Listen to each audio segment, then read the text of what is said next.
My name's Howard Eaton. Came down from Vancouver, British Columbia to beautiful Redmond, Washington. I'm here with Sandra Husel, who's worked with me for 13 years, helping me with one of the first businesses I started was doing psych ed assessments or testing children and adults for learning disabilities. And Sandra came on board, left the public school in Vancouver, and has joined the journey of Eaton Education Group as we moved from doing assessments of learning disabilities to actually running schools, which I thought I'd never do. It was the last thing I wanted to do because I saw what it was like to be a principal and how hard it was to run a school. I had such admiration for administrators. It was always nice to come in and say what you need to do and leave as a psychologist. And so when I realized I was about to start a school, the first Arrowsmith school in British Columbia, I was very hesitant and very worried. But now we're at our 6th school in British Columbia, and we're hoping to bring a school here to Redmond, Arrowsmith School. Currently there are 2 Arrowsmith programs in Washington. There's Heritage Christian School in Bothell and Gateway Christian in Poulsboro. Is that right? Paulsboro. Yeah, it is. I am also dyslexic, so I mispronounce everything. So I in fact should be doing the Arrowsmith program, and my staff tell me that all the time. So who am I? It's good to get a bit of background on me. Someone speaking to you. I'm a hockey fan. I'm a hockey nut because I was raised most of my life in Canada. And this is a picture of me. You can see my sister in the background, really angry because she couldn't be in the picture.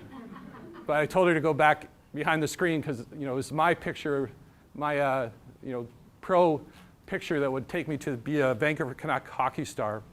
But what's interesting about this picture, I was about grade 5, about halfway through, and I had quit school. I had told my father, I don't want to go back to school. I hate school. It's very difficult for me. Reading's really difficult. Unfortunately, he had lost his job. He had quit from being vice president to the Bank of British Columbia, so he was home, so he could help me. So he and my mom agreed that they would homeschool me. So this was several days after I had quit grade 5. In fact, I never finished grade 5. I don't have a grade 5 report card. But I began to get homeschooling at this point, and being severely dyslexic, my reading was about grade 1. So it was about 4 years below grade level in reading. I was also clinically depressed and suicidal by then. I had came up with all sorts of ways that I would end my life, including jumping from the Lionsgate Bridge, going in my bathtub and piling bricks on me so I couldn't breathe.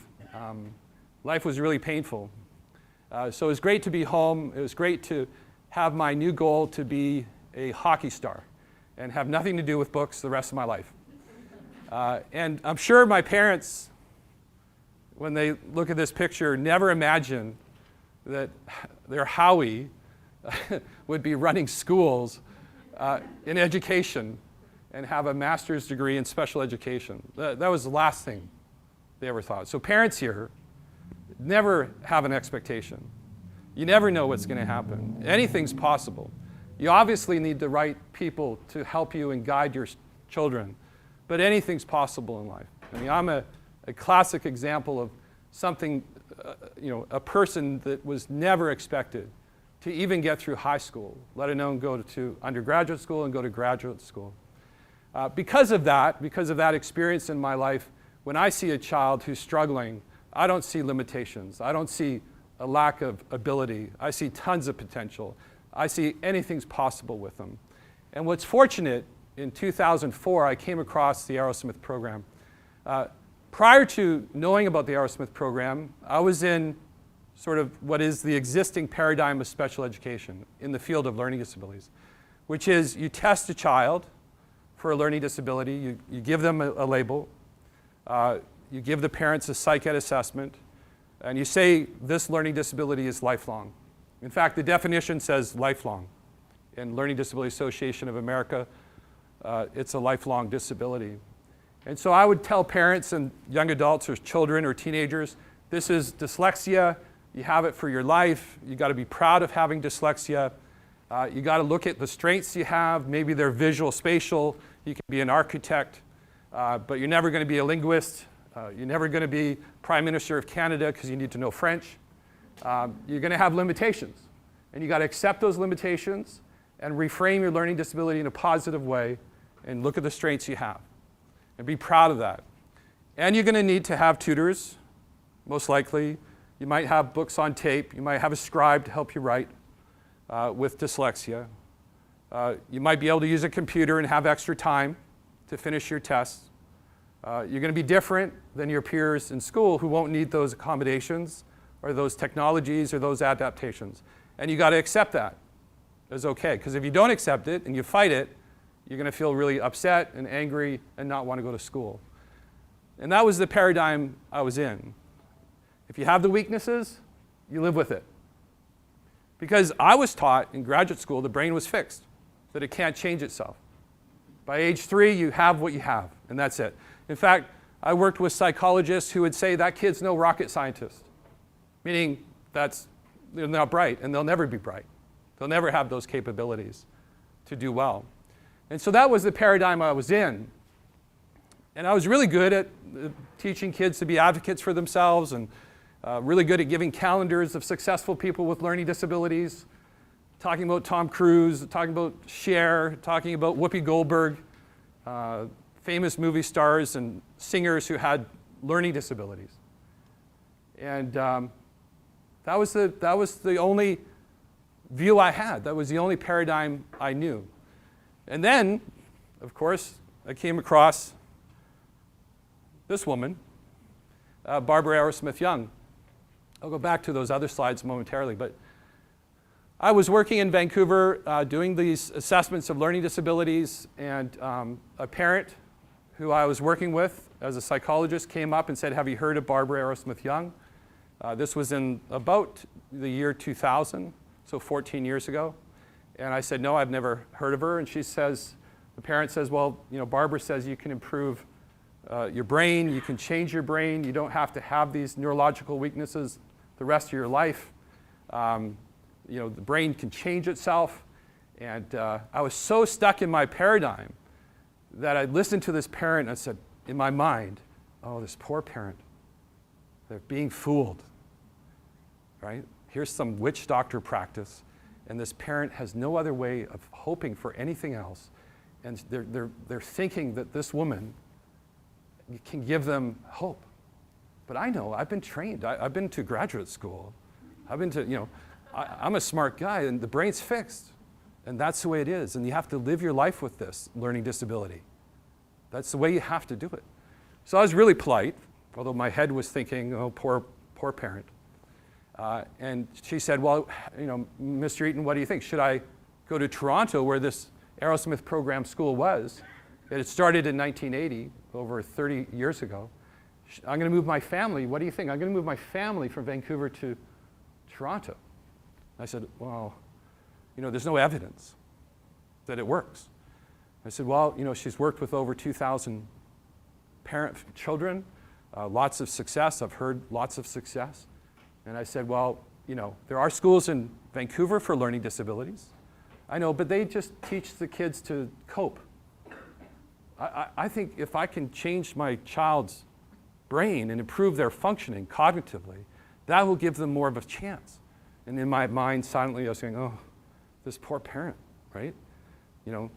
Some snake oil practices happening here." And I said, "Well, listen, you got to do what you do. This is your child. You got to make your own choices." And she said, "Well, I think we're going to go. My husband's going to stay in Vancouver, and we're going to fly and find a condo in Toronto and attend this school." 2 other families came forward. This was the year 2000, and said they were going to move their families. And after 3 years, these parents came back, and we redid their psych ed assessments, and I saw changes in cognitive and academic abilities that I had never seen before. So these are some of the changes that I saw over the years. So this was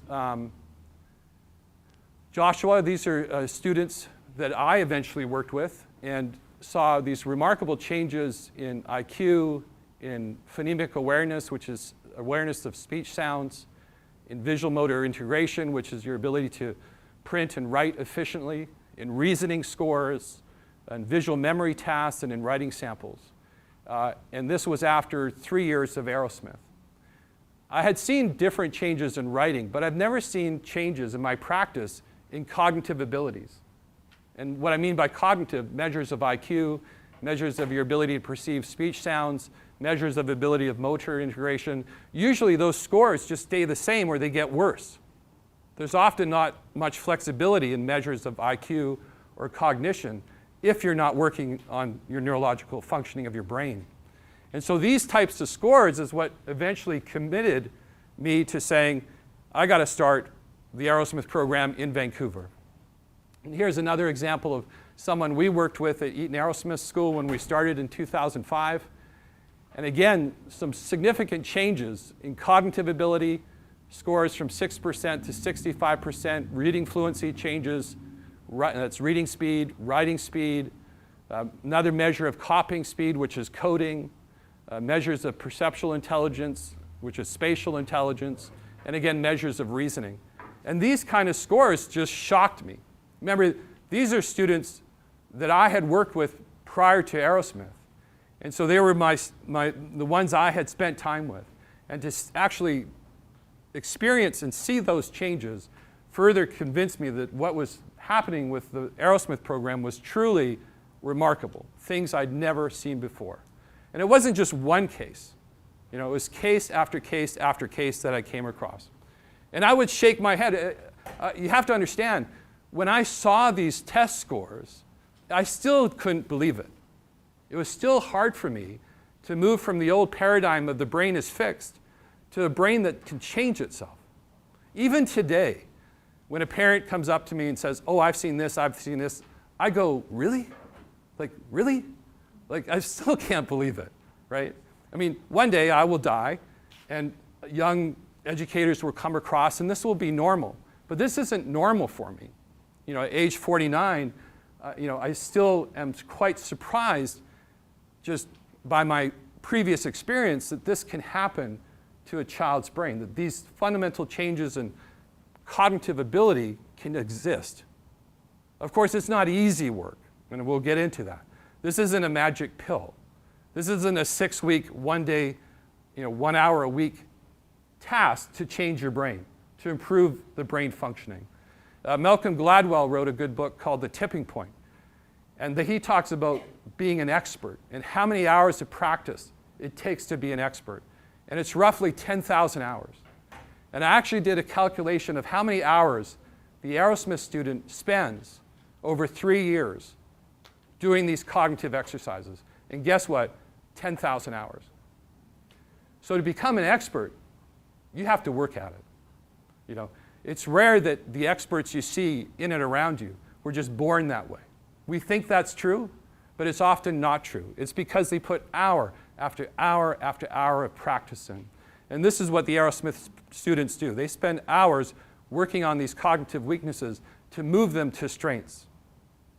And it really disappoints me when I see software programs called brain game programs, things you can buy online that says in 6 or 7 weeks you'll have a better functioning brain. That's just not true, especially for learning disabilities. It takes dedication, it takes hours of practice, years of intervention.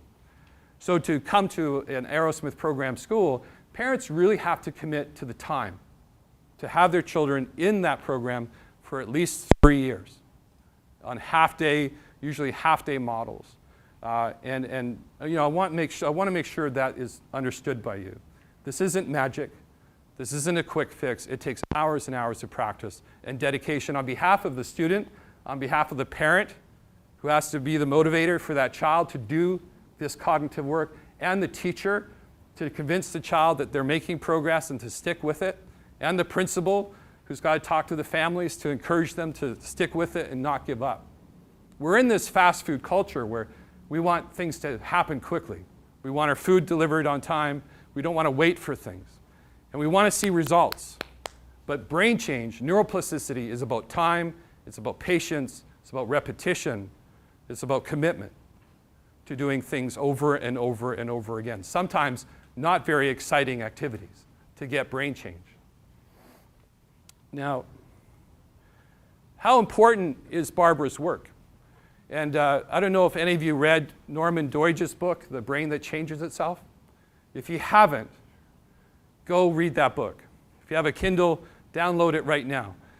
This is one of the most insightful books about neuroplasticity and brain change, not just in the field of learning disabilities, but in many areas of disability. And he's been speaking around the world to one of the leading experts on neuroplasticity, and he wrote this about Barbara's work. And I think it shows the fundamental importance of what she's done. And I'll read it to you for those who could help. Hopefully my dyslexia is not too bad. The future of neuroplasticity arrived in a one-room schoolhouse in Toronto about a third of a century ago in 1980. So imagine, this has been around since 1980. So the question should be, why has it taken so long to get to Redmond, right? And we'll discuss that. When Barbara Arrowsmith Young and the team at her lab school began applying neuroplastic principles to learning problems, Barbara's own story, which I recounted in a chapter entitled Building Herself a Better Brain in my book, The Brain That Changes Itself, and which is movingly elaborated in this book, is truly heroic and on par with the achievements of Helen Keller. And I believe Barbara Arrowsmith Young's work in education will be looked upon as important as educators such as Maria Montessori, Helen Keller, and others. There will be a household name. Hopefully, before she dies, that recognition will come about. But as we talk, you'll see why that's so important. Barbara's book is in the front there with Eric and Heather. I really recommend you read The Woman Who Changed Her Brain.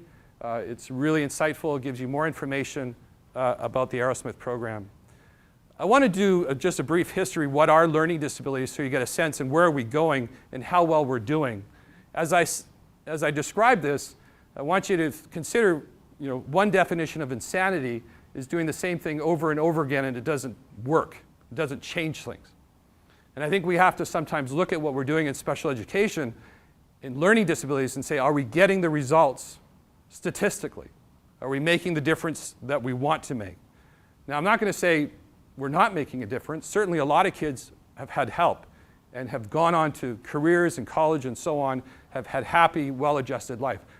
But I have to tell you, that's not the norm, right? Especially if you're in a low-income family, you don't have a lot of resources, a lot of tutor support, private schools or public schools in good areas that have really good learning resource centers and highly trained staff. Many kids with learning disabilities are suffering and really struggling. But roughly, right now, 2.4 million students, about 5% of the public school enrollment are diagnosed with LD. So 2.4 million. I would have to say the stat is actually a lot higher. I would probably put it at 5 million, or roughly 10% of the population. And it's a variety of different disorders, and they result from neurological weaknesses. So remember, a learning disability is a result not of poor teaching or poor parenting, but true brain differences in neurological functioning. But here's the crux of the problem and why we're stuck in our paradigm and why Arrowsmith program is not well received by some educators, is that the definition of a learning disability includes they're lifelong and cannot be cured or fixed. Now, the Arrowsmith program doesn't say it cures you or fixes everything, but what it does say is it improves cognitive capacities or neurological functioning through the brain training. So if you can improve these neurological weaknesses, what's to say that they are lifelong learning disabilities? Do they have to be lifelong if you can actually improve neurological function that was previously weak? Well, the truth is, it doesn't have to be lifelong. And in fact, students that we've worked with in Vancouver have gone back after 3 years to psychologists who had tested them before, and they no longer qualify as having a learning disability. And that happens regularly. We also get kids who before had average intelligence and now are considered gifted learners. So gifted isn't always born. Gifted can be trained, because all intellectual IQ testing is measures of cognitive functioning. So if you can improve cognitive functioning, you actually can increase your IQ score over time. just by doing these exercises. So I argue that they don't have to be lifelong. And I think in the definition of learning disabilities, that will change one day. Well, that will be out. And say, learning disabilities do not have to be lifelong. Neurological functioning can be improved by repetitive cognitive exercises. That will be in the National Center for Learning Disabilities definition one day. Hopefully when I'm still alive. I'm pushing for it now.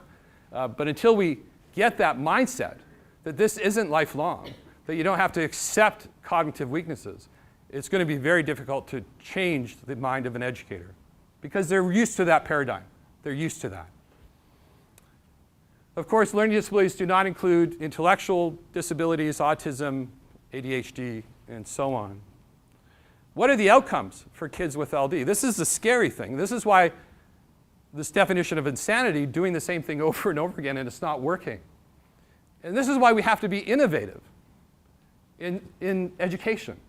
I mean, I think we're really good at being innovative in technology. There's a lot of competition. You got to do the new next best thing. But I think we're really bad at innovation in education.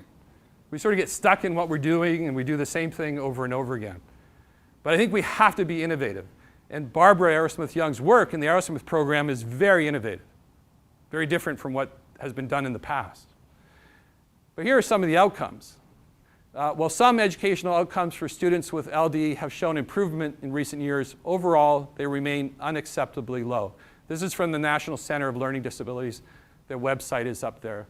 Close to half of secondary students with LD perform more than 3 grade levels below their enrolled grade in essential academic skills. Like, was it half or 3 years behind in their grades in reading, writing, and math? Of the 2.4 million students, something's not working, right? We're not doing it. 67% of students with LD graduate from high school with a regular diploma versus 74% of students with the general population. So roughly 35% of kids with LD do not graduate. And remember, they're not graduating and they're not acquiring these essential academic skills because they have neurological weaknesses that are not being addressed, right? No one is doing anything about it, except for, as you'll see, Arrowsmith. 20% of students with LD drop out of high school versus 8% of students in the general population. 10% of students with LD enrolled in a 4-year college within 2 years of leaving school, compared to 28% of the general population. And then you have work issues. One of the sad ones in the bottom, 1 in 2 students, or 50% with LD, experience suspension or expulsions because of behavioral issues, because they're so frustrated, they're so angry at their educational experience. And this is one of the most startling things. What happens when you are failing constantly? One study done in LA in 1985, and these statistics haven't changed, and it's now 2014, found that 50% of children under the age of 15 who committed suicide in LA County over a 3-year period had been diagnosed as LD. We're finding the same results in Canada. There's a huge scare about this. If you're struggling in school and you have a learning disability, it's hard to have hope. It's hard to see that it's going to be easier or it's going to be better. It's not working putting kids in learning resource rooms. It's not working making them do double the work by relearning it, the subject matter, with a tutor after school. That doesn't make them feel good.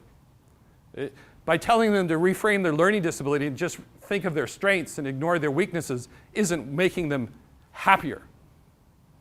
They're realistic. They understand that they're in trouble. They understand they can't compete with their friends in school. They understand that when they're in class, they can't understand material like their friend who doesn't have a learning disability. And all of this is caused by a neurological difference that we now know through the study of neuroscience that we can change that brain. We now have the curriculum in the Arrowsmith program. We have the tools to actually reverse this issue. And that's why I'm so passionate to do this work. That's why I'm here in Redmond. And that's why Sandra Husel here. That's why these parents who are helping get a school here in Redmond or Bellevue are so excited about having it here. Because we need to change this. You know, I was sitting in admission interviews in Bellevue with Sandra, and we were talking to parents as they came in. And I hadn't done an admission meeting for a long time. When I first started the school 10 years ago, I probably did 200 admission meetings. But in the last 5 years, I haven't done admission meetings. We have an admission officer. So for the first time in 5 years, I was hearing the suffering again. And I was almost in teary eyes as I heard the suffering that they were going through. And it made me think of these statistics and what we need to do to bring the Arrowsmith program here to Redmond to try to make that difference. So what about this brain? How do we change it? This is an image of a brain, a DTI image, looking at the neural networks and connections within the human brain. So, for example, your eyeballs would be here, your ear would be here, back of your brain would be here. And these neural networks, these neurons, connect to each other. So neurons here in the frontal lobe, which helps with organizing and planning your life, have connections that move all the way around your brain to the back of your brain to your occipital lobe. They move to your cerebellum, to the area of your brain that helps you with movement and balance. The auditory cortex here has neurons, and neural networks are like highways of neurons that move to your frontal lobe that help you with focusing on what you're hearing. So your brain is made up of these remarkable networks that actually change and alter based on what you're focusing on. And not only they change every minute. These neural synapses and connections change constantly. Even today, you're growing new neurons out of your hippocampus. They're sprouting out to your cortex and making new connections as you learn novel things. Of course, if you sit and watch the Seahawks and eat potato chips, you may not be growing a lot of neurons. Unless you're learning it in a foreign language TV or something. But if you're reading an interesting book about the cosmos, or reading an interesting book about technology, if you're learning a new language, if you're doing Sudoku, if you're doing crossword puzzles and exploring literature, your brain is altering and changing. So even today, as you listen to me, you're forming new neural connections. You're forming new memory connections. And this happens constantly. It's called epigenetics as well, how your brain interacts with your environment, alters it. So this is a malleable machine, constantly in alteration. Now, there are negative effects that can hurt this machine, such as anxiety, depression. All can cause plasticity in the brain to stop. So you have to have calmness in your life. If you're highly anxious all the time, depressed, it's going to be hard to learn new things. It'll be hard to focus. And your brain isn't as plastic. So it's really important to have a life that is calm. Practicing prayer, practicing meditation, practicing mindfulness, keeping yourself calm helps your brain change and grow and alter. Being in a heightened state of worry and stress will not allow that brain to make those alterations. So within these remarkable networks that connect to each other are the neurons. 200 billion neurons in the human brain. And as the brain is being exercised, say learning a foreign language or learning a musical instrument, these neurons, these single neurons within those networks will change and alter, meaning these dendrites will grow and form new synapses to other neurons. They're constantly in evolution and change. So neuroplasticity is the ability of the brain to change both its physical structure and its functional organization to form new neural connections throughout life. And we're not teaching teachers this in schools of education. If you get a degree at the University of British Columbia in teacher education, you do not do a course on the brain. But that's what you're teaching, is the brain. The field of neuroscience and education are so far apart. They're not talking to each other. There are efforts to do so. There are universities trying to bring neuroscientists into the faculty of education. But unfortunately, we're graduating teachers who are not being taught about the human brain, about neuroplasticity, about the neural networks, about how malleable this brain is and susceptible to positive change or negative change based on their experiences. And that has to change too. And some of the efforts we're making is to try to do so. So the Arrowsmith program is built on this concept the brain can change itself, that neuroplasticity takes place in the brain. It is no longer a myth about this fact. If you practice juggling, and you learn to practice and juggle 3 balls, your brain will change fundamentally.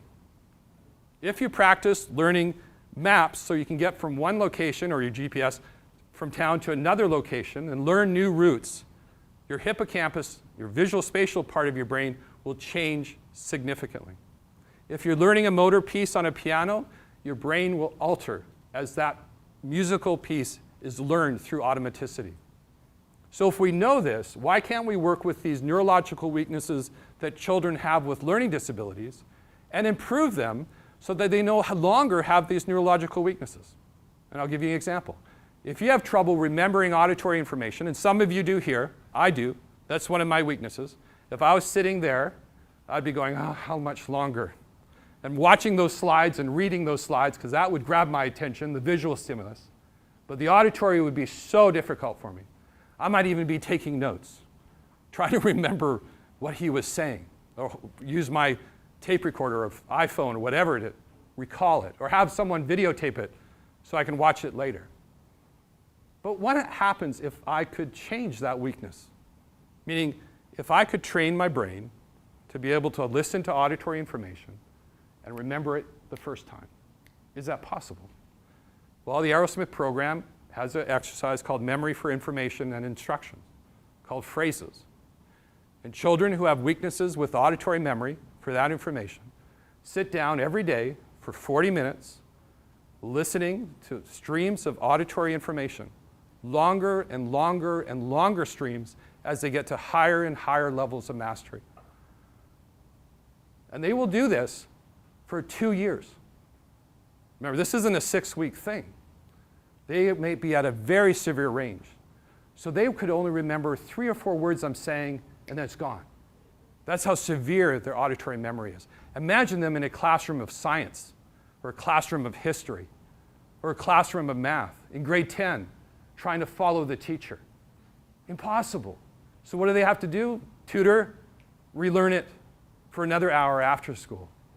But during that hour of class, what do they think of themselves? What do they do? They're just sitting there in fear.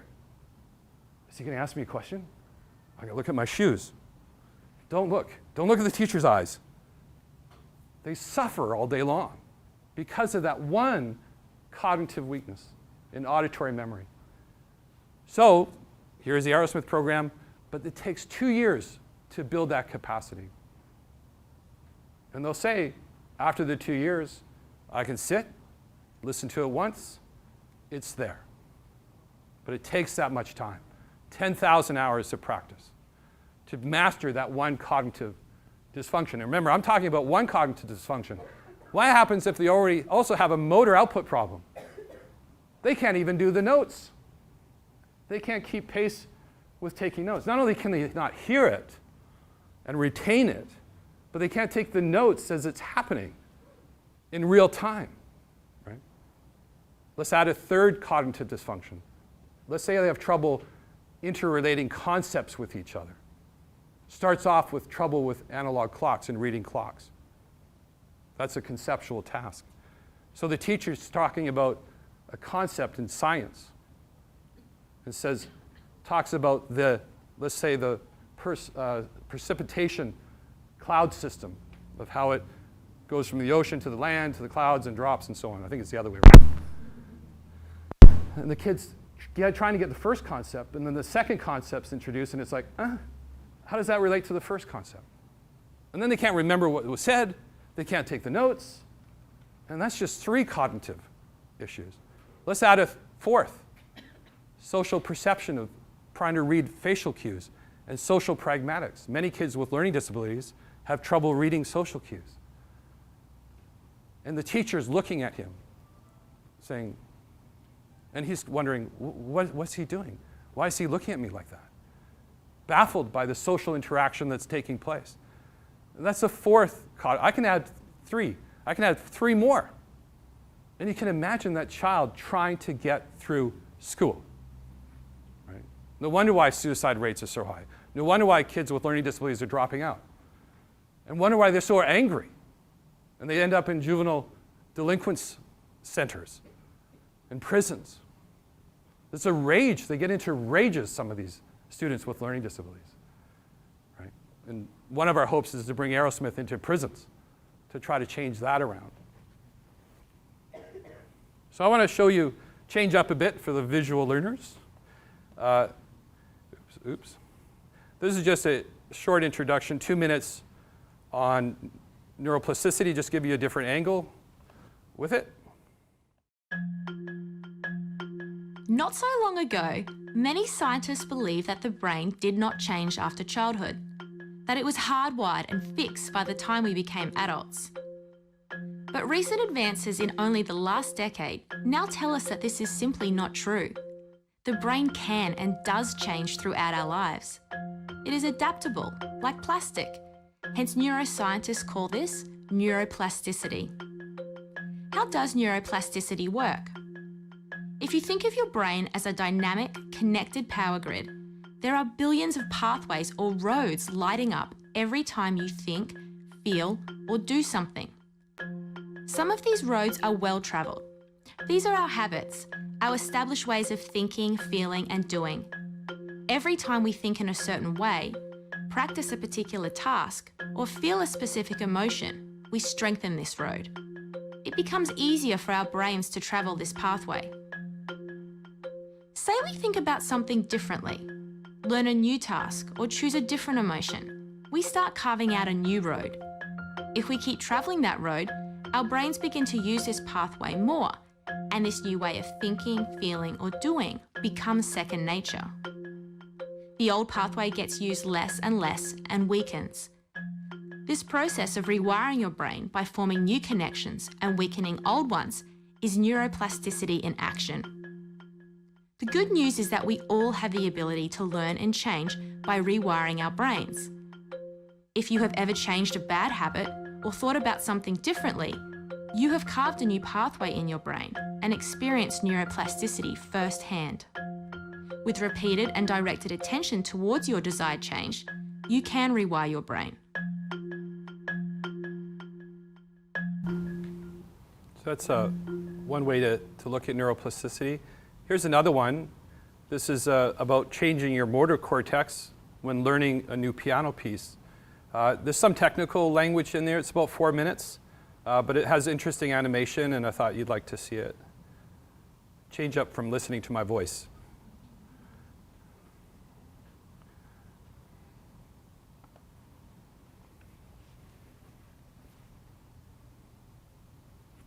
This is out of University of Toronto.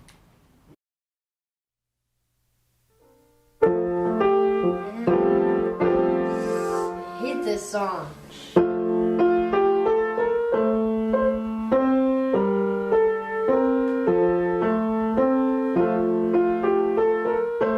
When we learn a new motor skill, the brain undergoes a number of changes. fMRI studies show blood flow increasing to large areas of the cortex involved in the task. The excitability of neurons distant to these regions heightens.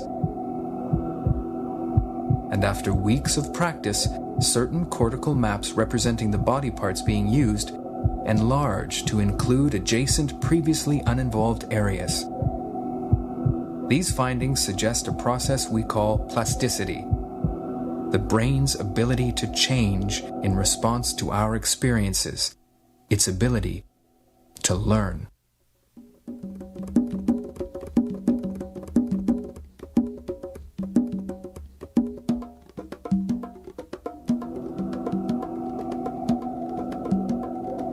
The supplementary motor area, also known as SMA, and the primary motor cortex, also known as M1, are the main areas involved in task learning.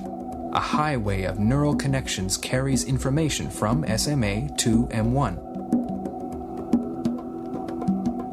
However, many of these pathways are inhibited by signals from local GABAergic neurons that synapse densely around pyramidal cell bodies in M1. But disinhibition can occur, with focused repetition of a motor task, high-frequency activity is induced in thalamic projections to M1. And if input from SMA arrives at the same time, these inhibitory signals to the excitatory pyramidal cells of M1 diminish. Pathways once latent now activate the caudal part of SMA, and as practice of the task continues, activation spreads to the rostral area. Meanwhile, changes are also taking place in M1. Within M1, sprouting at axons and dendrites creates new synapses, or strengthens existing neuronal connections, resulting in greater complexity of the effective neuronal network.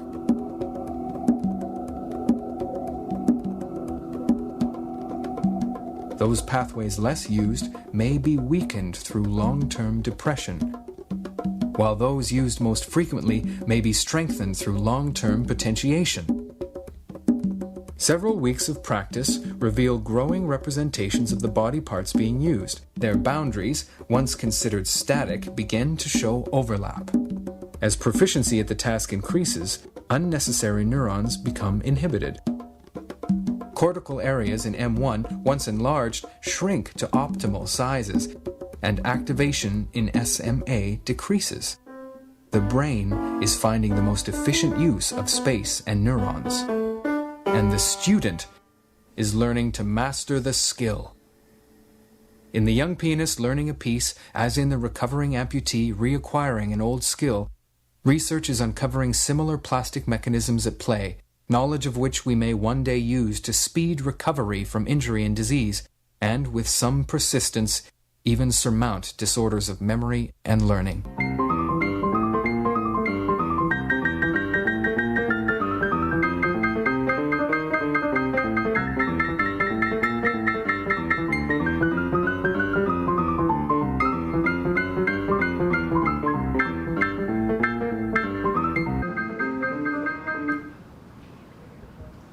And what's very interesting with that work is that what we notice is as students become capable of mastering, say, auditory memory for information and instructions, the assumption is, as it shows here in some functional MRIs, is that you've built these super highways of neural networks that are so efficient now that they don't need to have a lot of neural cortex activated to try to do that task. There's like a single wire now for efficient memory of information and instructions versus a mass of wires trying to make sense of things. So your expertise is one of now efficiency, meaning speed and accuracy. And that's how the brain begins to develop this talent. And that's why if you learn piano and you get faster and faster, you're using less cortical space to be a master of that activity. That's how remarkable the brain is at adapting and using the space it has to learn in this environment. It will alter itself. Now, is this a new idea, neuroplasticity? No. I mean, 1793, an Italian anatomist working with dogs and cats realized that the brain changes itself with exercise. So, unfortunately for these cats and dogs, he would exercise them and then kill them, and then look at their motor cortex and the cerebellum, and found that the dogs or cats that exercised more had more density and complexity of neural networks than the dogs and cats who didn't. And he proposed this idea of brain plasticity in 1793. How many years ago is that? 217 years ago. Michael Mersnick, some of you might have heard of him. His company, Scientific Learning and Posit Science, has the Fast Forward company. And that program has been used in schools, public and private, to improve language processing. And it's very much computer-driven software program to improve brain functioning. And his work was done originally with monkeys and the motor cortex. And when he was in graduate school in the 60s and 70s, he was trying to get his work published in journals because he was discovering the brain reorganizes itself. The brain changes itself based on the environment and the stimulus. But the neuroscientists at the time who were in their 60s and 70s, didn't believe it. And so when he had his research and he wanted to publish it, they were on the editor board of these neuroscience journals, and they refused to accept his writing because they didn't want the paradigm to change. They didn't believe it was possible. Of course, now neuroscience, over the last 10 years, is fully accepting of neuroplasticity.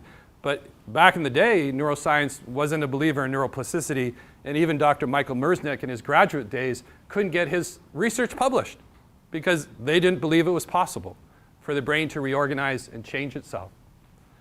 So it's not a new idea, but it is a new idea. And in education, when people hear about the Arrowsmith program, they have my reaction originally, which is, oh, this is witchcraft, right? Because educators, remember, have not been trained in neuroscience. Educators have not been trained in neuroplasticity and brain change. So unless they get educated, unless they start reading books, watching videos on YouTube, talking to experts who are trying to bridge the gap between neuroscience and education, it's going to be hard to get Arrowsmith into public schools and private schools. But what is happening is often parents are moving it forward. Parents are the ones taking the flag and rushing the school and saying, change. You must change. And because they see their children suffering. And so we're seeing a lot of that happening in schools across the world, mostly North America and Australia. We're seeing parents trying to get the Arrowsmith program into their schools. Again, we're in this pre-neuroplastic paradigm. In education, the brain's anatomy is fixed and unchangeable. The brain is hardwired. Brain function cannot be altered if damaged or limited. This is, if you're a parent and you're talking to psychologists, even some psychiatrists, even educators, they may still be in this pre-neuroplastic paradigm. And you have to train them. You have to give them literature and information to help them move out of this pre-neuroplastic paradigm. The Arrowsmith program was designed by Barbara Arrowsmith Young, and certainly there were two people that were inspirations to her in devising her program.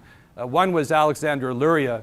He was a Russian neurophysiologist and neuroscientist who worked with World War II veterans who had brain damage. And he was one of the first who saw localization of function and also network functioning, how one area of the brain will influence another area of the brain.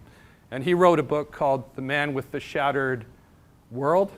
I really would recommend that book if you're interested in reading about neuroscience. Again, for many neuroscientists alive today or living today, he's one of their sort of heroes who sort of developed an idea of brain networks and brain localization. And in the 70s, Barbara came across Mark Rosenzweig's work out of UC Berkeley, and he was studying mice. And he was one of the first in the 60s, 70s to discover that the brain of a mouse or rats can change through exercise and stimulus. Remember, in 1793, there was an Italian researcher who discovered it. He came across it again in the 1970s with rats or mice as they were being trained. He would train them, he would look at their brain, and he would see remarkable differences in the neural structure of brains, of neurons of rats. So this is not a stimulated rat neuron, so they didn't have a lot of play. And this is a rat neuron of a stimulated rat who had lots of play toys and mazes and movement. Extrapolate that to children who don't get to play, who aren't playing outside, who are sitting, watching, doing too much videos. Play is so important for brain development. Playgrounds, forests, running around, canoeing, kayaking, getting out there, getting your kids out there, dramatic influence on changing brain structure. Hugely important. In fact, they even know today, if you exercise, you should read, again, another book by Dr. John Rady called Sparks, that if you actually exercise 20, 30 minutes a day of cardio, your brain releases what's called a brain fertilizer that actually supports plasticity and brain change. So it's like putting, Miracle Grow on your plants. Exercise has the same effect on developing new neural networks and complexity of dendrites and synapses. So get out there and exercise. Make sure your kids are playing. Move your body. Huge benefit to brain change. So these rats who had the stimulated environment, of course, they were better at doing mazes, so they're better learners. They increase their neurotransmitter levels. Glia cells increase. Those are cells responsible for neuroplasticity. They had better blood flow to those areas of the brain, and they had what's called growing and more complex dendritic branching. So Barbara, in reading both Luria's book and Rosenzweig's work, said, well, if rats can change their brain, why can't humans? Well, wouldn't humans have maybe greater potential for neuroplasticity than a mouse or a rat? And to her, that made sense in the 70s. And so around 79, 78, she started creating her first exercise to help her with her own learning disabilities. And the exercise was called clocks. Essentially, the exercise is looking at one-handed clocks, two-handed clocks, three-handed clocks, goes all the way up to a 10-handed clock. And learning to tell the time on these hands with faster and faster speed and greater efficiency. Neuroscience has shown that the area that's activated is the angular gyrus, right about here. So as kids, and you as an adult, read the time up there, this is the area of the brain that's being activated. And what does the angular gyrus do? It helps with conceptual thinking.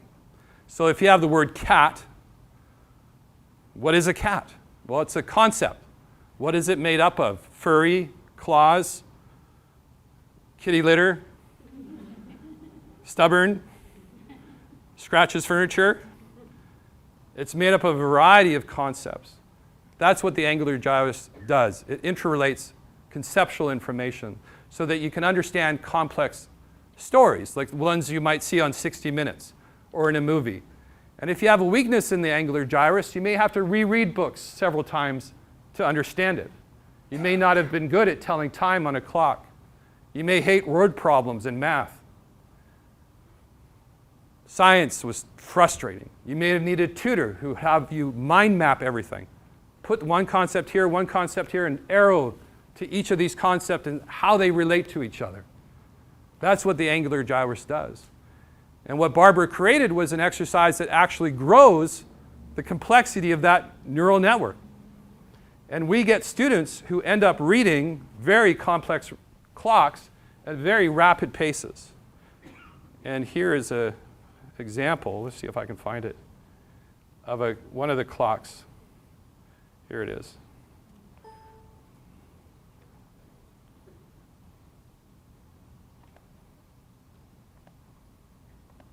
So again, this is how many hand clock is this, Sandra? 1, 2, 3, 4, 5, 6, 7, 8. 8-handed clock? 10? So this is a 10-handed clock, which includes concepts such as millisecond, hour, millennium, month.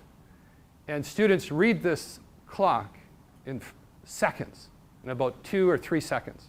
They can decipher the meaning of this clock. And so they've developed this remarkably complex angular gyrus. You see changes in reading comprehension, math problem solving, understanding course material and subject material. They operate in real time. They're with you in conversations. Things make sense to them faster and faster and faster. And that's just one of the exercises that Arrowsmith does. Of course, if you're new to clocks, you'd start with usually a one-handed clock, and you're trying to tell whether it's 12 o'clock or 1 o'clock or 2 o'clock or 3 o'clock. Now, I want to leave time for questions, so I'm going to cover a bit more material. Right now, the Arrowsmith program has 19 cognitive areas that it works on. These are their bizarre names, from 1 to 19. I'm not going to go through each one of them, but essentially these are the cognitive areas that Barbara has focused on over 35 years. And all of these relate to some of the most important things to do in terms of learning in school, like reading, writing, spelling, and math. Also focuses on classroom functioning, being able to listen to instructions, write notes, being able to reason, being able to speak and produce effective language, being able to do public debating and remember what you're saying. Being able to do social functions is another part of what the Arrowsmith program focuses on. A lot of students with learning disabilities struggle socially. So there are exercises in here that help you make sense of the visual world, the social world around you. So of the 19 areas, they focus on learning and social behavior. The Arrowsmith program assesses all these functions with each child. So this parent who's interested in the Arrowsmith program goes to the school like Heritage or Gateway, hopefully EAS Redmond, and has a meeting with the admissions person. If they're interested and it looks like a good fit, they go through an Arrowsmith assessment, and we look at these 19 cognitive functions. The assessment is sent to Toronto, it goes through their database. The results are sent back, and it's decided how many of these 19 areas are weaknesses, and how long the program will be, and how many blocks or cognitive exercises you'll be doing every day. And this is a different way of thinking about education, isn't it?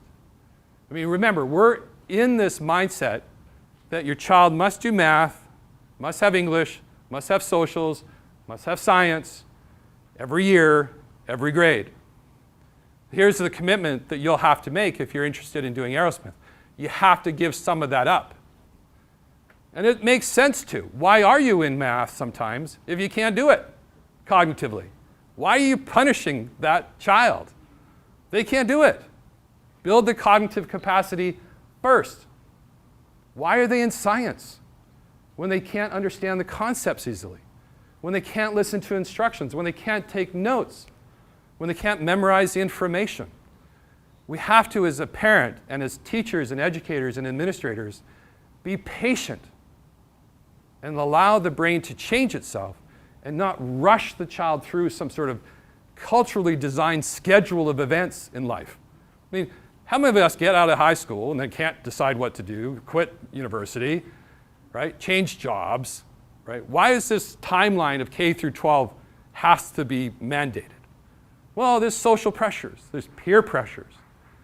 But if we're going to work with learning disabilities effectively, we have to give that up and commit to the cognitive function paradigm. The best scenario is get these kids in grade 1 and 2 and 3.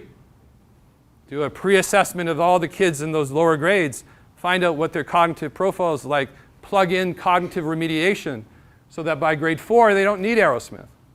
They don't have to go through all the suffering and humiliation that they might have to go through if there's nothing's done until grade 10, 11, or 12.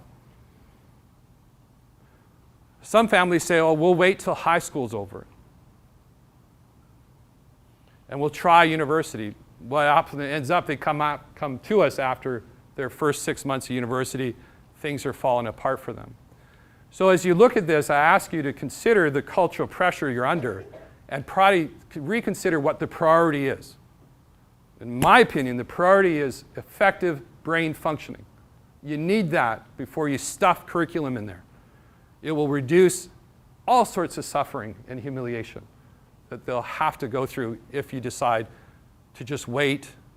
Some families say, oh, we'll just do part-time, one class after school. It's just not necessary, right? And it's tough, though. You have to deal with your teenager who don't, all these pressures that they go through. But these cognitive issues define them. I'll give you an example. In Vancouver, came across a 14-year-old girl who was into sports, but she didn't want to choose to play certain sports because she couldn't follow instructions. So she didn't want to play certain positions because she couldn't follow what was happening. So she would choose goalie. Because the goalie, you just sit there and you don't have to follow all the complex instructions. So her cognitive issues defined what position she'd play in sports.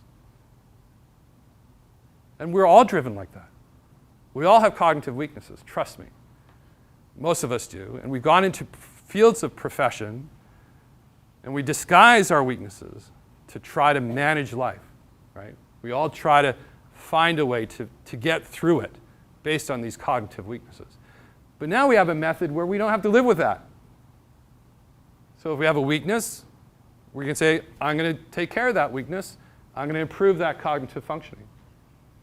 It's remarkable what's available to us now to do these things.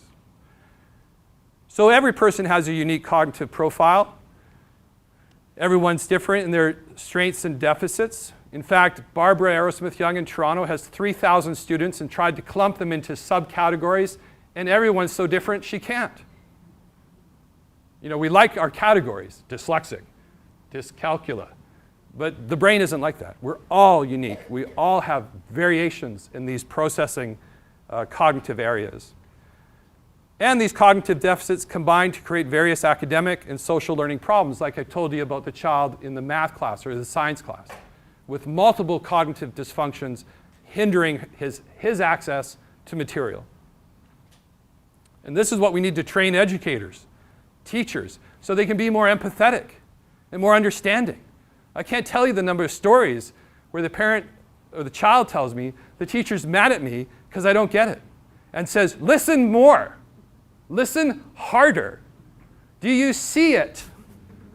Let me point it to you, right? They're doing this because they don't understand. They take fault, they take blame for it. But they think it's effortful, that the child is misbehaving effortfully, trying to make their life miserable. When all it is a child just can't process it. No matter how many pairs of glasses you put on them, or how many hearing ears, if you extend the earlobes out here, they still won't process that information. But we need to train people and parents to understand this. I mean, I know as parents, I'm sure you've said, I've told you 3 times to take out the garbage. Do I need to write it down for you? Yeah. Then don't be smart with me, right? Right? We have to understand, I wish we all had invisible skulls. So we really appreciate what's here. 3 pounds of Jell-O with 200 billion connections, more than the universe has stars in the Milky Way. It's so complex, but we don't pay attention to it because we don't see it. We look at eyes, we look at lips. We don't look at what's here, right? We don't have a language to talk to each other about it. And that has to change. Arrowsmith works on these 19 areas, and the students receive a specific program of cognitive exercises to meet those weaknesses. Brain is a functional system, so a group of brain areas work together to carry out a mental process, the neural network. You saw the first slide of these, looks like wires in your brain, and they are. They're neural networks in your brain, and they all work together and communicate with each other to perform complex activities like following a math instruction in school. Each of these areas contribute and make its own contribution to do a specific function. Individual brain areas may be components of different functional systems and take part in different mental processes. So what this is saying is that it's not just this area that listens, the auditory cortex. You got to have your frontal lobe activated, or else it's not going to pay attention to what you're listening to. A good way to activate the frontal lobe is to exercise. Heightens the brain waves and strengthens your frontal attention system. So listening also requires a good frontal lobe, right? So it's not just one area of the brain doing one function. They all interrelate with each other and need their help to get through these complex tasks. And let's just look at reading out loud. This is an image of a brain reading out loud. And the yellow and the red and the green are the areas highly activated as the brain is reading out loud. So you have the Broca's area, which is the sound manipulation of speech sounds. You have the symbol recognition, which is trying to retain the visual letters that you're reading, like sight words, or coming up with the words as you speak. So as you speak or read out loud, as you're scanning the text, your brain is looking at these letter patterns. That's what symbol rec is. The kinesthetic is the movement of the lips as you're reading. The motor symbol sequencing is the scanning as you're coming across. The auditory memory is trying to remember what you're reading as you read it out loud. Now, imagine if 4 of these 5 areas were cognitive weaknesses and the teacher is asking you to read out loud. Done. You're done. You are walking out of that classroom, never to return to that teacher, because you just can't. It's not possible. And we have kids with severe learning disabilities that have 4, sometimes all of those areas are weaknesses. And we tell teachers, do not make your student read out loud. Not yet, not until we've improved these cognitive functions. But even one glitch, one of these cognitive areas can collapse reading out loud. Say it's symbol recognition. You're looking at the book you're trying to read, and you cannot make sense of the words that you're looking at. The word the isn't the same word that you see, even though it's in the next sentence, you've never seen it before. And you look at it and go, you can't recognize it. So even one area of cognitive weakness can collapse the whole function of reading out loud. But again, imagine if all 5 of them were difficult for you. And that's how we have to look at education. This is how we have to look at reading failure. We now have tools where we can go deeper and fully understand what's happening in a child who's struggling with reading. We can look at multiple cognitive functions. Nowadays, usually you go to get an assessment, and it's usually dyslexia, but you don't know why. No one's giving you an explanation of why they can't read, not a neurological explanation. But now we have the tool to give you a neurological explanation and subcategories of what's failing neurologically, causing the dyslexia. That's really exciting. That's a huge difference in intervention. And to try to teach sound symbol associations could be really difficult with some of these kinds of disabilities. So what I'm saying is that you could be doing reading intervention and not making a lot of progress because of the severity of the cognitive weaknesses. And unless they're addressed first, the reading intervention program will not be effective. And I've been a tutor, an Orton Gillingham tutor for years. And there are kids I couldn't help. They'd move like 1 grade after 4 years of tutoring. And I go, what's wrong with me? Then I have my star pupil who would be reading 3 years below grade level, and in 1 year I'd catch them up. Why? Why the difference? Well, the one who was catching up really fast did not have severe cognitive weaknesses. He had dysteachia, meaning no one taught him phonics. He didn't have a neurological weakness for reading. No one taught him how to read. But the one who couldn't make progress, even with a sound symbol intervention, had severe cognitive weaknesses that had to be addressed first before the achievement, the Orton Gillingham or Linda Bell, could be really effective. And we have to open our eyes that we have these non-responders. And what's really exciting in special education is these professors are now saying, maybe we need to pay attention to cognitive intervention, like Arrowsmith, because we have to be honest with ourselves. When we study poor readers and give them an achievement intervention like phonics, there are some who do not respond to the intervention. So say you have 10 kids in the study, 4 don't respond. But no one's ever talked about them. They're just excited that 6 did respond. And they say, significant results. Use it for everybody. But how about those 4 who don't? That's where cognitive intervention can be huge. And this is where professors in special education at major conferences are saying we need to pay attention to cognitive intervention now. This is in the last year, which is huge for programs like Arrowsmith, because that's what Arrowsmith is cognitive intervention. Now, I don't have tons of time left with you guys, and there's so much. I wish you were here for a week-long course. I can go through all the different exercises with you. But I want to make sure you have some questions as you go through it. This is another good book called Train Your Mind, Change Your Brain. Sharon Begley was the science editor for Newsweek magazine. And she wrote this about brain plasticity, or neuroplasticity. As the discoveries of neuroplasticity and the self-directed neuroplasticity trickle down into clinic and schools and plain old living rooms, the ability to willfully change the brain will become a central part of our lives and of our understanding of what it means to be human. And this was written about 5 years ago. And it really is a remarkable thing that's available to us. And what is really sad in a way is the Arrowsmith program is one of the only comprehensive neuroplasticity programs that address a multitude of cognitive weaknesses. We do have some other programs out there that work on brain training, but as far as I know in the world, this is the only one that is as complex and also, I think, is honest about how long it takes to improve neurological functioning. Parents who sign up for this and schools who adopt this have to be committed as a community that one child will take 3 years on average to get through the Arrowsmith program. And it will take some time to see changes. Usually, families, parents see changes in about 3 months. They start saying, oh, that's different. They never did that before. But truly, it takes year after year after year to make these things, to make this happen. And it's tough when you're in a school and you're doing the Arrowsmith program and kids want to start something new. The grass is greener on the other side of the fence.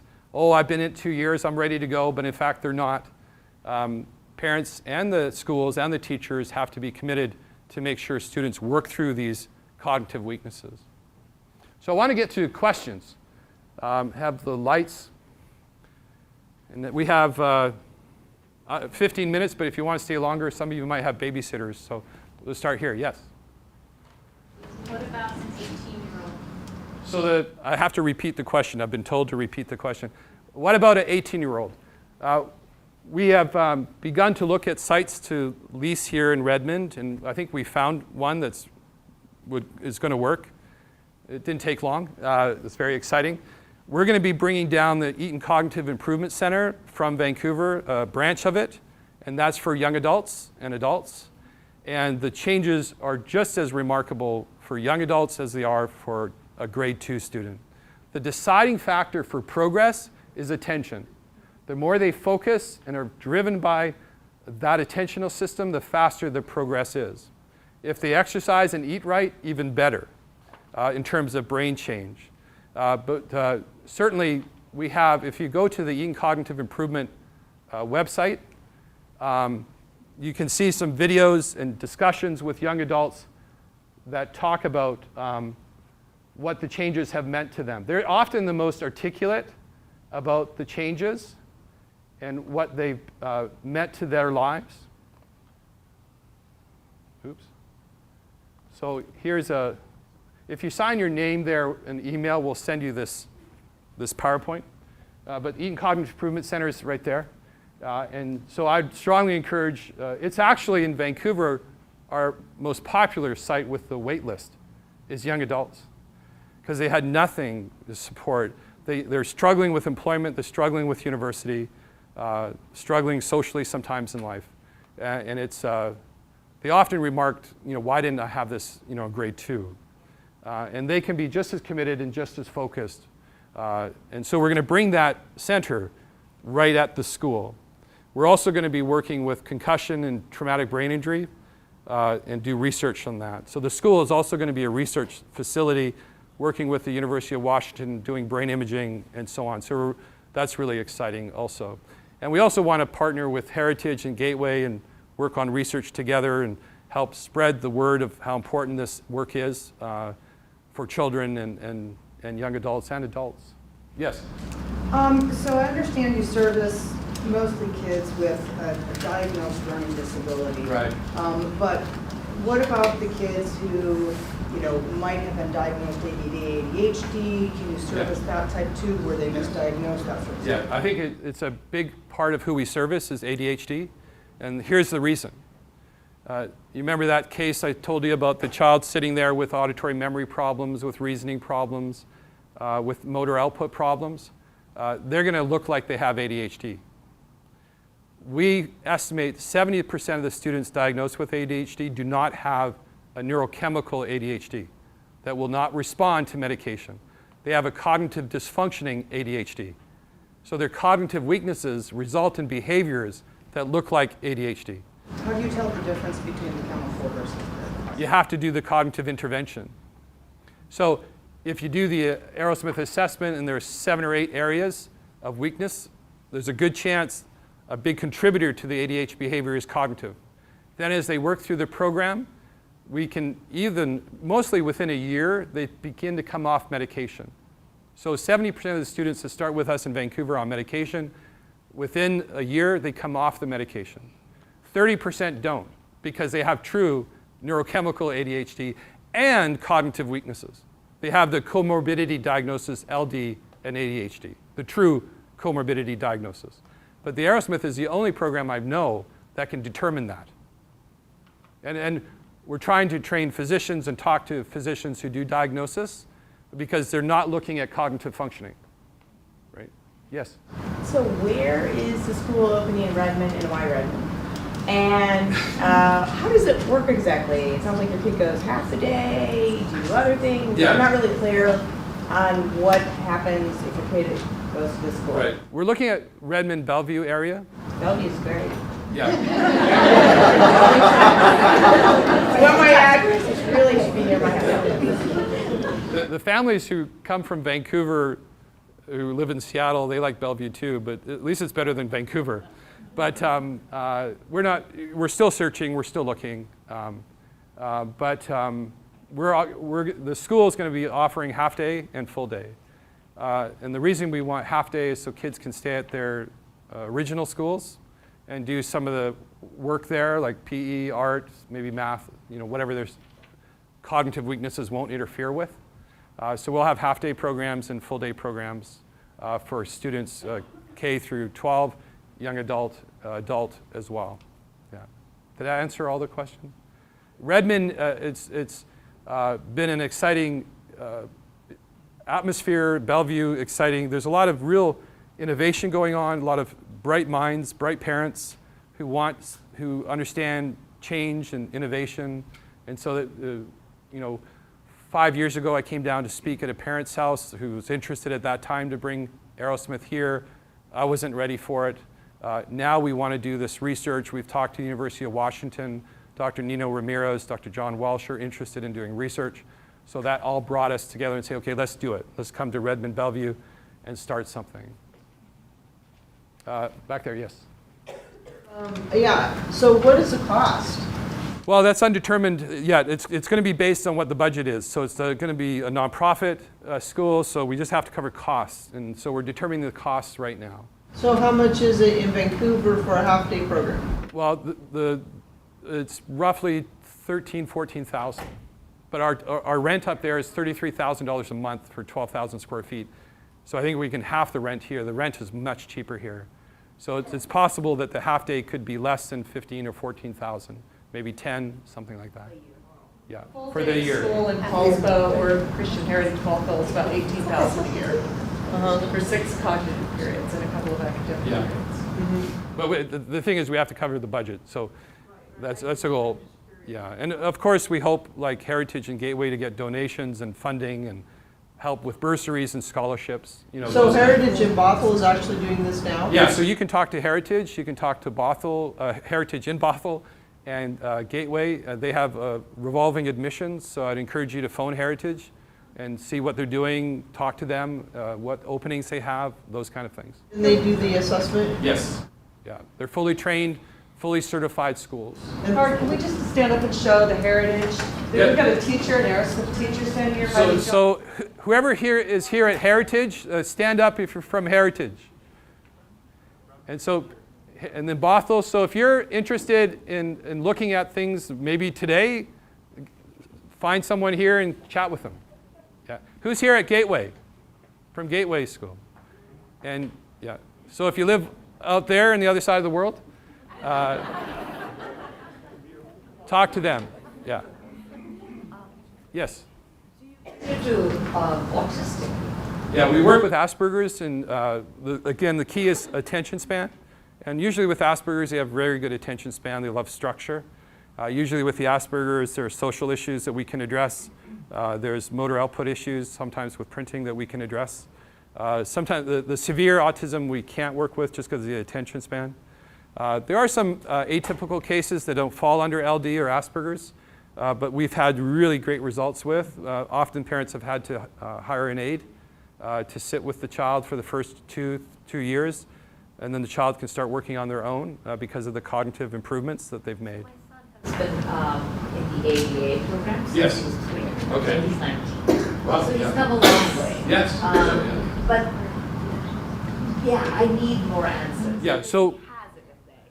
Yeah, so what you would do is wait till we open. One of the The director who's coming down to run Eaton Arrowsmith School and Eaton Cognitive Improvement Center has experience with elementary and adult students.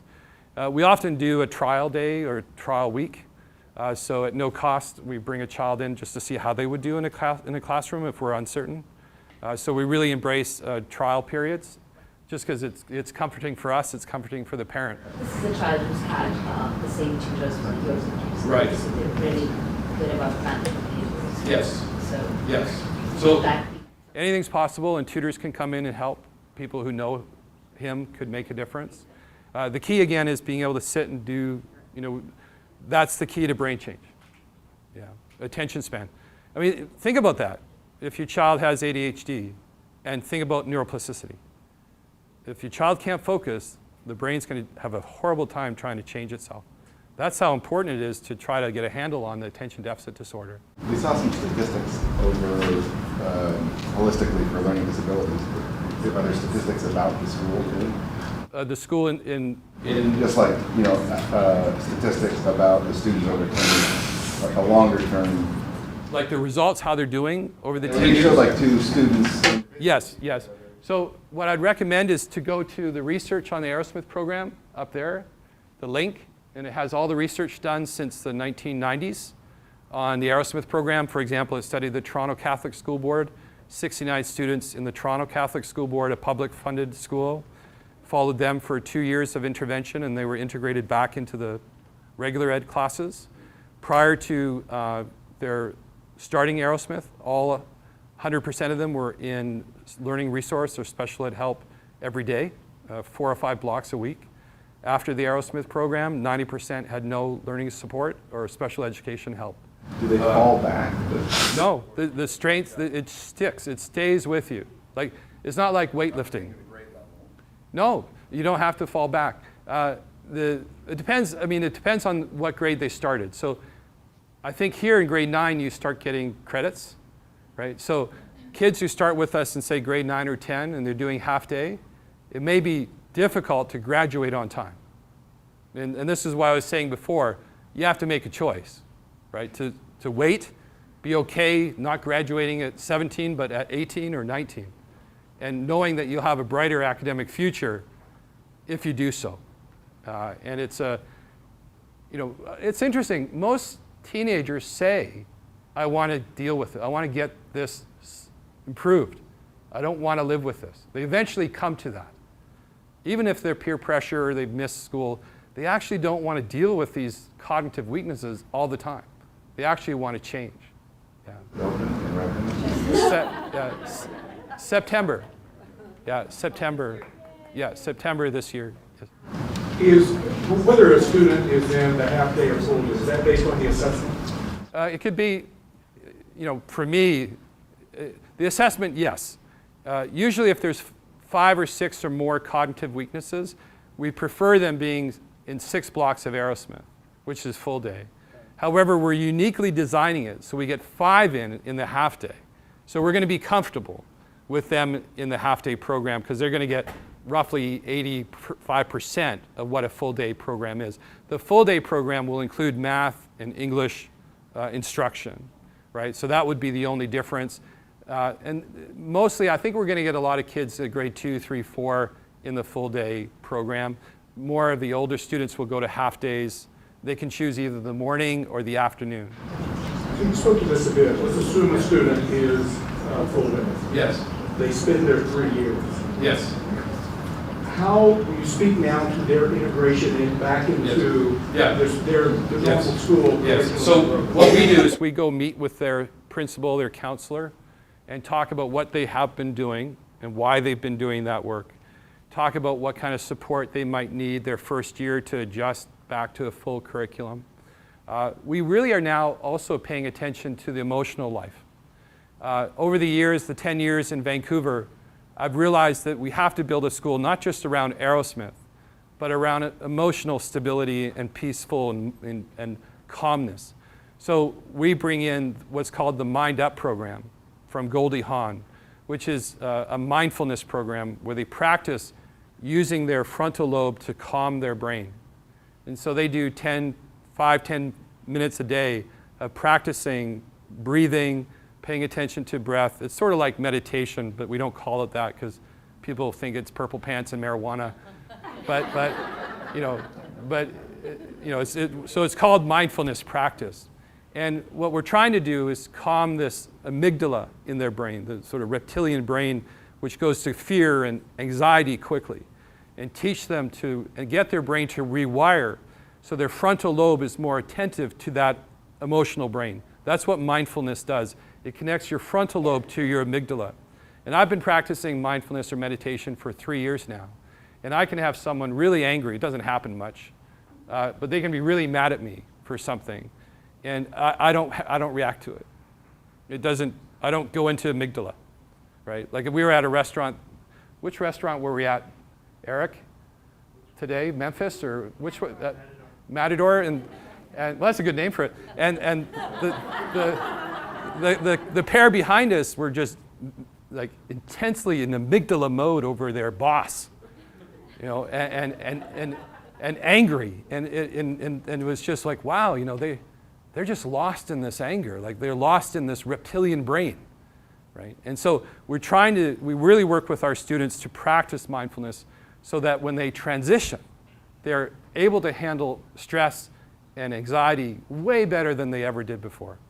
And often parents at our school say, what are you doing to my kid? They're so calm. They're telling me to go practice mindfulness, you know, because I'm yelling at them to clean their room.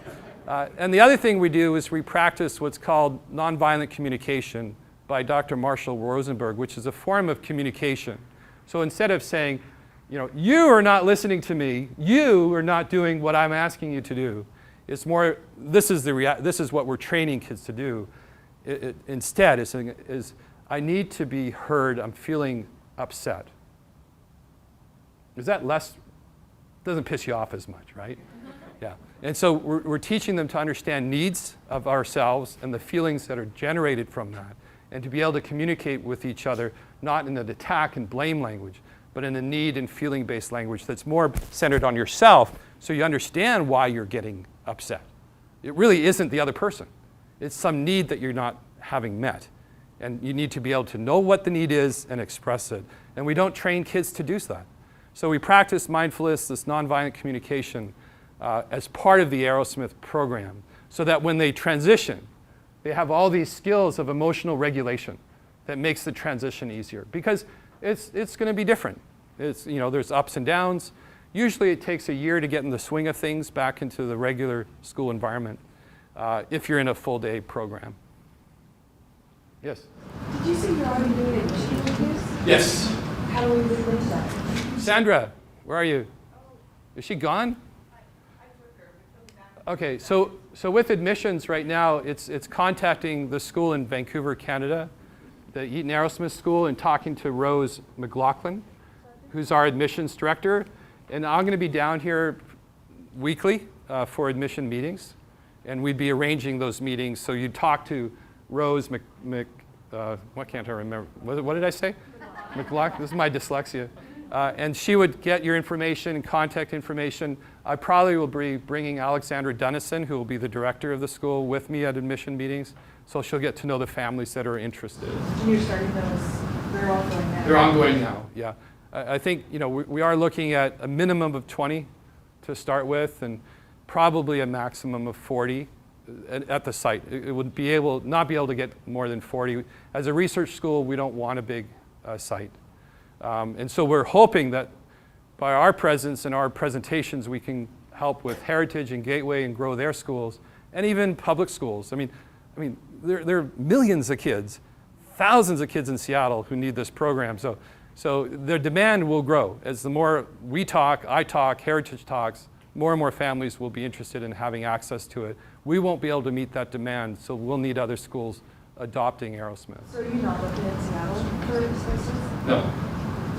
So what are the age range? You said you have about 20 to 40 students at the school in the Redmond Bellevue area. And then what ages will you be serving? Usually grade 1 to 12. Yeah. And then the young adults will have access to the Eaton Cognitive Improvement Center. And it's in the same, my hope it's in the same building, divided by a wall, separate bathrooms, that kind of thing. At UBC, we had them all in one bathroom, and all of a sudden I got terrified when I saw this little grade 1 going into the bathroom and this like 6'8" young adult following him in. I was going, no, this can't happen. So we moved the young adult program out. and oh God, and the young adult, the adult would come out and say, the kid peed all over the place. You know? So they were getting mad, so we had to switch it up. Yeah. Yes? If we were involved in a school that was interested in Yes. teacher work at the school, is that something that you do training for teachers? So a school that wants to adopt Arrowsmith, they have to be in existence for at least 10 years. They have to have a student body of over 100. They have to have 10 students signed up to do Arrowsmith. And they have to be willing to train one teacher. That's the commitment. And who pays the fees? The individual parents or the school district? It's up to the school and the school district. Usually what I've seen is parents pay the fees. The license fee right now, I believe, is $4,500, $4,400 per student. So sometimes schools are asking parents to pay that and help with the teacher training if they don't have the budget, or they're doing fundraising to help with offsetting some of the costs. But tuition is often higher if you're accessing the Arrowsmith program, because the Arrowsmith program charges a fee. I'm not involved in Toronto. I'm just a license holder. Of course, I'm a big fan, written a book about Arrowsmith, but I don't operate their business side of things. You call Toronto. So Toronto, Arrowsmith program in Toronto, and it's Jessica Poulin, who's in Toronto, who you start discussions with. And they'll ask you those questions: how long you've been in existence, how many students do you think you can commit to, are you willing to train a teacher? Yeah. Yes? What is your pupil to teacher ratio, and are all the exercises on the computer or? No, the exercises are split, usually 33, 33, 33. So 33% on a computer, 33% are handwritten on paper, 33% are auditory training headphones and so on. So it's not all computer driven. It's really, teacher training is really important as well, because the cognitive teacher learns compensations that students try to use to get around the weakness. So remember, that's special education too. In learning disabilities, we teach compensation. We say, that's good, right? You must do that to survive. In Arrowsmith, we say, no, you can't do compensations. So for example, if they're trying to remember an auditory phrase or information, some of the students will start putting it into a song that they know. You know, so they come up to the examiner and go, well, there was a dog that was not like these. No, compensation, you know, go back. Or they start tapping their foot, you know, or going like this, trying to remember it, right? And so with Arrowsmith, you have to stop these compensations or you're not going to activate that cognitive weakness. So all this training they go through, it's 3 weeks in Toronto, it's very intensive, and they learn a lot about the brain, and they learn a lot about how to teach this program to students for the best benefit. Yeah. We hope that one day we can have a site in Western, so you don't have to travel. They're also working on making their training only 1 week and 2 weeks online. And so, because the training is really expensive, to send someone to Toronto and live there for 3 weeks and food, that's really expensive. So they're trying to find ways to reduce the cost of training, which will help schools in adopting the program. Yes, sorry. I'll be right back. The other question was the ratio of students. Oh, yes. Yeah, so it's a 10-to-1 ratio in the cognitive classroom, so 1 teacher to 10 students. We've been given a bit more leeway in BC because we have teachers who've been teaching it for 10 years, so we're able to get to 1 to 12 just because of the experience. But it's usually 1 to 10. And that often shrinks even more because some of the students go to academic classes like math and English. So you can have blocks where it's like 1 to 6, 1 to 7. And you really need a teacher who's great at motivating, you know, really get kids through some really difficult activities, who's a good coach, you know, who can get them to do that repetitive activity. It takes special talent to be a cognitive teacher. Yeah. Yes? Could you talk about the assessment phase, and is that something that happens before entry into the program, and how is it ongoing? Currently, the method is that you have an interview with the admissions person. They have a really good familiarity with the 19 cognitive areas, and through the interview and the behavior that they're hearing about your child, and even your own reading of these 19 dysfunctions, you can go to the Arrowsmith website.org and go and look at the 19 dysfunctions at home tonight, and you can check them off and say, yep, that's my kid, yep, that's my kid. And you know, if you get to 5 or 6, you have a full-time or half-day program. If you just have 1 or 2 areas, it's likely you could do it after school part-time, which we'll have as well. So and that's probably like Monday, Wednesdays after school. But it's rare that a child is only part-time. But sometimes that's all one can afford. It's costly, and so they choose part-time. And it's something. And so through the interview process, they get a sense and they say, okay, your child's going to be a fit, and there's a commitment, and then the assessment is done afterwards to figure out the sequence of exercises they'll be doing. What's the priority? Which one should come first? So the assessment is more about implementation of the exercises, not a diagnosis that they're a fit. However, we're in the mindset that assessment determines whether we qualify. We have that mindset. And so, you know, sometimes it's hard to get a parent to say, you don't need the assessment to know whether your child would benefit from Arrowsmith. Yeah. I've done a lot of these where I've gone through the checklists, and almost 99% of the time, the assessment comes back with those same weaknesses. So if you don't use the assessment, what is the criteria to use? A checklist that has these 19 dysfunctions and descriptors and interviews with families and psych ed assessments that they might have done and so on. And so if they have 5 or 6 or more of these cognitive weaknesses, it's a full-time program. Yeah. Yes? So you talked about 3 years. I'm assuming you're talking about summers off? Yes. Okay, so summers off. So let's say that there are some students who maybe do only have issues in 1 or 2 areas. Are you or would you consider a summer sort of intensive sort of thing, even if there was a 3-year commitment with it or something like that to address those kinds of things? Are you talking about that? No. Yeah. What about the after school stuff? Yeah, you can do after school for as many years as you want. But the summer just isn't enough time. Oh, sorry, I'm supposed to repeat the question. Do we offer a summer program, and can kids just do summer programs? And the reason is that it's just not enough time. And it's not fair. I mean, we could offer it, but what we know is it's not enough intervention. And it's not going to make the difference. After school would be every day after school. Yes. Monday, not every day. Be Monday, Wednesday, or Tuesday, Thursday, 2 days a week, 2 hours every day. So 4 hours of intervention, 1 cognitive exercise. That's the part-time after-school program. And so we can work on clocks, for example, which is a huge cognitive need for a lot of kids. And that can make a huge difference.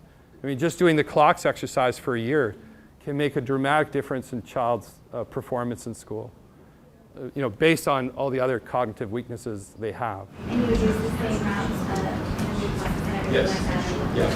Same assessment. How are you guys doing? You're staying awake here? A few more questions? Yes.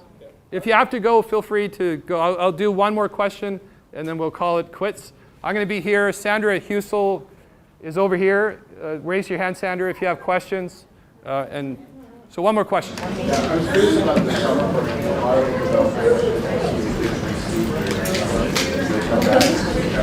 Yes. So the question is, do the kids recede after the summer? And the answer is no. I was worried about that. I was even worried about the Christmas break, that they'd be gone for 3 weeks, and would they drop back to the lower levels? They don't. They stay right on track. Yeah. Once the brain is changed, it's changed. Yeah. Yeah, it goes, Barbara's interviewed them in their 40s, 50s. They stay. Oh, you're welcome. Yeah, yeah. Thanks.